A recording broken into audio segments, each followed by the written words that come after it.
Hey everyone, welcome back. We're diving into something pretty cool today.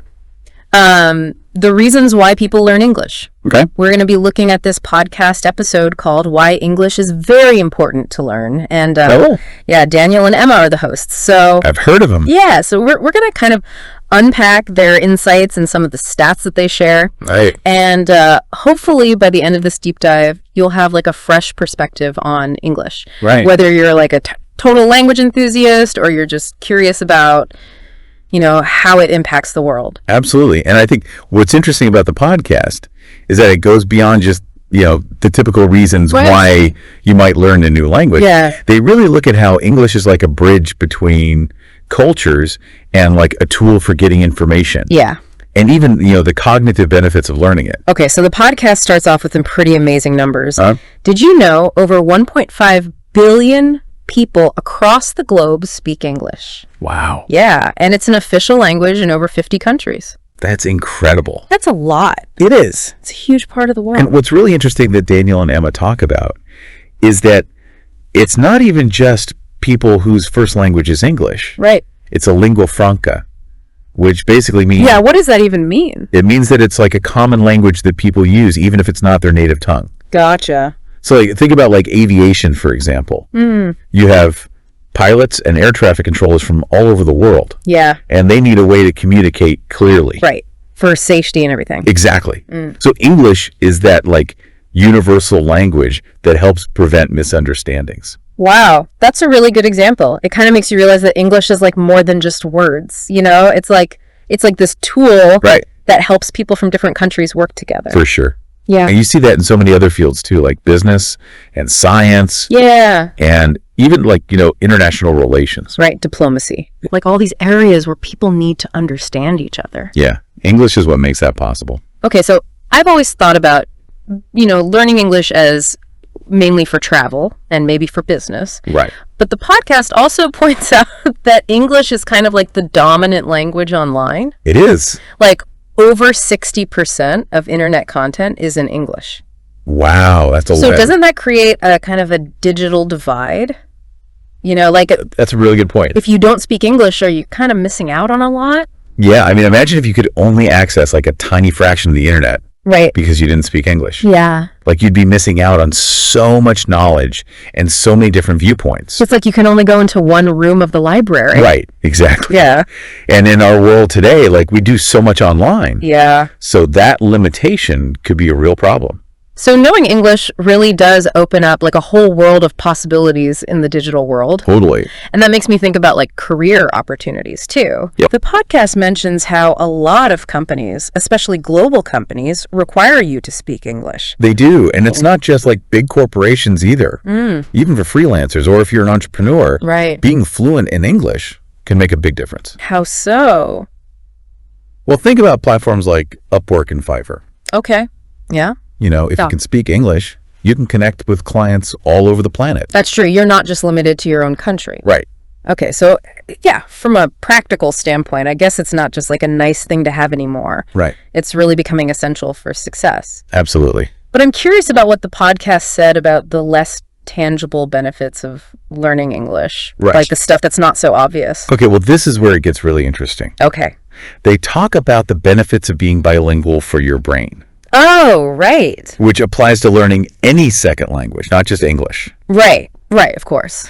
Daniel and Emma talk about how research has shown that bilingual people tend to be better problem solvers. Really? Yeah, and they're better at multitasking too. So just learning and using another language can actually make you smarter. That's what the research suggests. I've heard a little about that, but yeah, it's pretty fascinating. I never really looked into it. There was this one study from the University of Edinburgh. Okay. And they found that people who spoke more than one language, even if they learned their second language later in life, they had more flexible thinking and did better on tasks that required them to switch between different mindsets. Oh, wow. So it's like a workout for your brain. Yeah, it's like mental gymnastics. Keeps you sharp. Exactly. And the benefits go beyond that.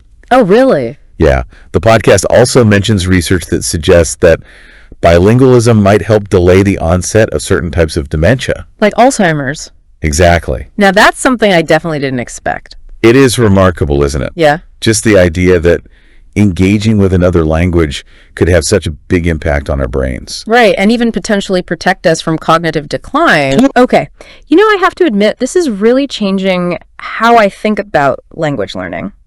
I think the key takeaway here is that learning a language isn't just about memorizing vocabulary and grammar rules. Right. It's about expanding your mental horizons, connecting with other cultures. Yeah. And even, boosting your brain power. I'm starting to see English not just as a language, but as a way to open up a whole bunch of new possibilities. Exactly. And that's a perfect segue because the podcast goes on to talk about the social and personal growth that comes with learning English. Oh, yeah. That's what I was really interested in. I've always loved traveling and experiencing different cultures. Me too. How does English kind of play into that?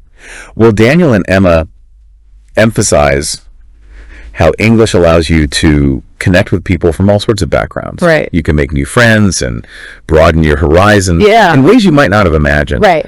They talk about how even something simple like being able to have a conversation with a local shopkeeper can totally change your travel experience. That's true. I've definitely had those moments where I've struggled to communicate when I'm traveling. Oh, yeah. And it can be really frustrating, and even make you feel isolated. For sure. So I can definitely see how knowing English could bridge that gap. Yeah. And lead to more meaningful interactions with people. Exactly. And beyond travel. Yeah. The podcast highlights all these online communities and language exchange programs. Cool. Where you can practice English with people from all over the world. Oh, wow. It's a fantastic way to make connections, learn about different cultures, and even challenge your own perspectives. It's not just about ordering a coffee in a foreign country. Right. It's about having those deep conversations and sharing stories and building relationships with people from all walks of life. It's about building empathy and understanding. Yeah. And a sense of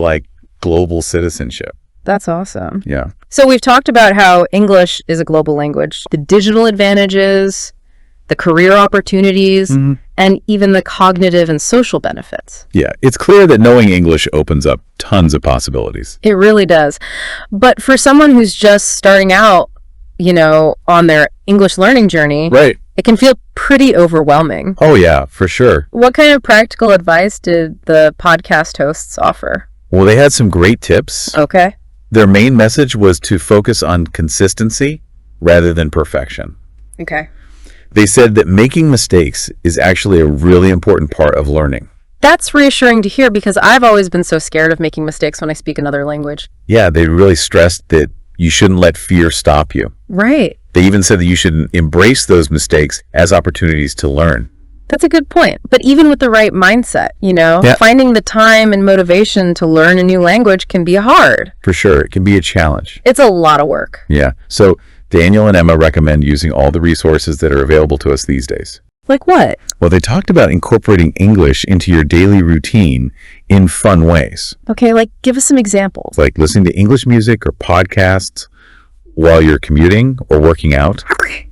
Watching movies or TV shows with English subtitles. Right. Or even just changing the language settings on your phone or social media. Oh, that's a good idea. I actually listen to a lot of music in English. Right. And I never really thought of it as language practice. Well, it can be. Yeah. I guess it's about being more intentional with how you're consuming the content. Exactly. It's about making those small, consistent efforts that add up over time. And the great thing is that we live in a time where there are so many resources available. So true. There are online platforms, there are apps like Duolingo, and even podcasts like this one. Exactly. It's never been easier to find materials and figure out what kind of learning style works best for you. Okay, so we've got the mindset consistency over perfection and embracing those mistakes. Right. And we've got the resources. But what about the motivation to keep going? That's a big one. Yeah, because learning a language is a marathon, not a sprint. Right. How did the podcast address that?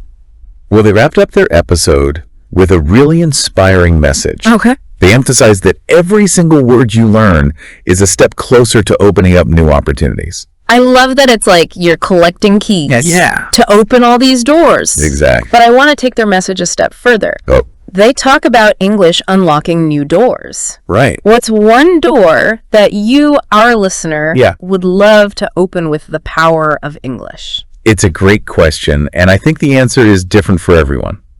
Yeah, for sure. Yeah. It could be anything from traveling the world with confidence to landing your dream job to connecting with people from different cultures on a deeper level. And the amazing thing is, no matter what that door is, learning English can help you get there. I think that's a perfect place to transition to our next segment. Okay. We've covered a lot of ground already. Yeah. But we're just getting started. I'm excited. Yeah. So in the next part of our deep dive, we're going to explore some even more specific and surprising benefits of learning English. Stay tuned, because we're going to be talking about how English can actually boost your creativity.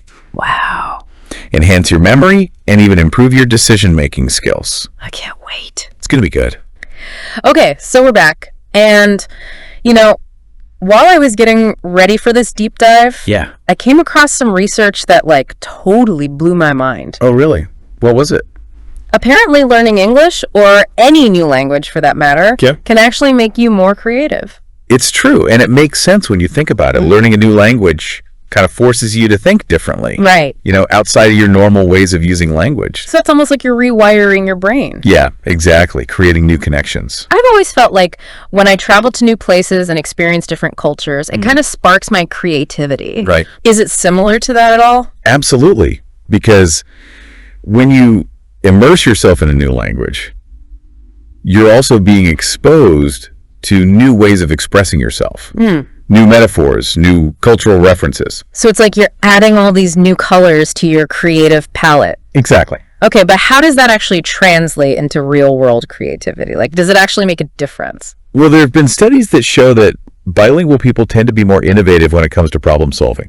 Oh, really? Yeah, they're better at thinking outside the box and coming up with unique solutions. Yeah, that makes sense, because you're constantly having to translate between languages to find different ways to say the same thing. Exactly, and that mental flexibility. Yeah. It can really help you in other areas of your life, too. So it's not just about problem solving. No, it's not. Okay. Bilingual people have also been found to be more creative in things like writing and music and visual arts. So if you're feeling like you're in a creative rut, maybe learning a new language is the answer. It could be. Who knew? It's a fascinating field of research, and the more we learn about the brain, the more we're understanding just how much of an impact language learning can have. Okay, so we've talked about creativity. Yeah. But the podcast hosts also mentioned a connection between bilingualism and better memory. They did. Is there anything to that? There's more and more evidence that supports that idea.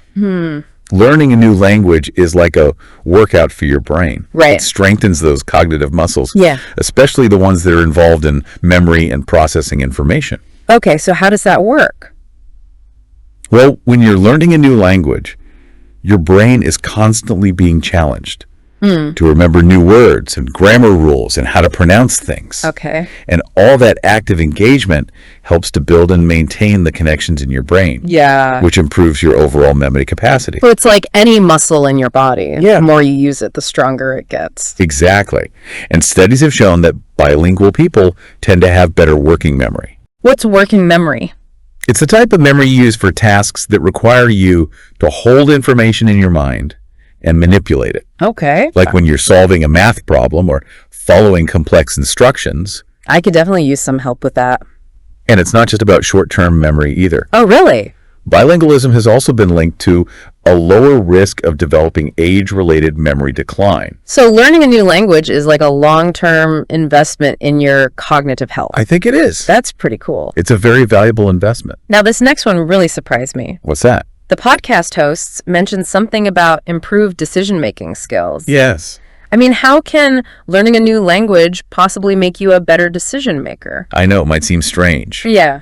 But the research is pretty convincing. Okay. It turns out that the mental agility you develop through language learning can help you make more rational decisions. Really? Yeah. Tell me more about that. Well, studies have shown that people who speak more than one language are less prone to cognitive biases. Cognitive biases? What are those? They're like those mental shortcuts that we sometimes use. Okay. That can lead to us making irrational or illogical decisions. Oh, so basically learning a new language helps you see things from different perspectives. Exactly. And make more objective choices. It's like you're training your brain to consider all sides of an issue. Right. Before jumping to conclusions. That's a really valuable skill these days. Yeah. When we're bombarded with information all the time and have to make decisions so quickly. And the benefits extend beyond just personal decision-making, too. Oh, really? Yeah, researchers have found that bilingual individuals tend to be more effective negotiators and mediators because they're better at understanding and empathizing with different viewpoints. So if you're looking to improve your skills in the workplace or in your personal life, mastering a new language could give you a real advantage. For sure. This whole conversation has been so eye-opening. I'm really starting to see English and language learning in general in a whole new light. I think that's what's great about deep dives like this. Yeah. They challenge our assumptions and open us up to new possibilities. Before I move on, I want to touch on one more thing that Daniel and Emma brought up. Okay. The idea that learning English can lead to personal growth and self-discovery. That's a really important point. It is. And it's often overlooked when we focus on the more practical benefits. What's your take on that? How does learning a new language lead to personal growth? Well, I think it starts with pushing yourself outside of your comfort zone. Okay. Learning a new language can be tough and even frustrating sometimes. It can be.